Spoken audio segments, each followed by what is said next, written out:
how to find the seed of Aternos server. Now, this is just a quick and very easy tutorial. All you have to do is to pull up your preferred web browser and then head to aternos.org. Now, from here, you'll just have to make sure that you are fully logged into your account, like what I'm doing right now. And then once you are logged in, you'll have to create your own world or your own server.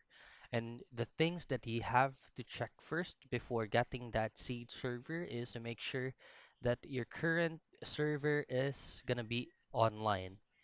Now, as what you can see, mine is showing as offline right now because I'm currently not running the TL launcher right now here. So it's going to be showing as offline. Now, once you launch your TL launcher or your Minecraft game, you have to go automatically get back to this website and make this online. Now, once you click on start, it will automatically change the status, which is online. Then the second thing that you need to do is to go to console. Now, again, make sure first that under server, you are already online before you go to server.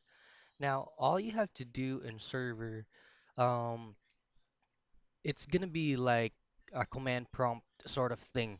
So all you have to do is to type a command. The command that you need to type in is gonna be, let's just pull up my notepad right here. So again, once everything is set, you have set your server to online and start. Once everything is set, go to console and you will be able to see like command prompting.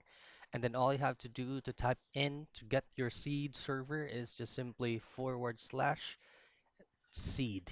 And then once you hit on enter, your seed number or your seed server will automatically show under console. So all you have to do is to copy that and there you go. You have just find your seed server. So that's how you find the seed of Aternos server in Minecraft.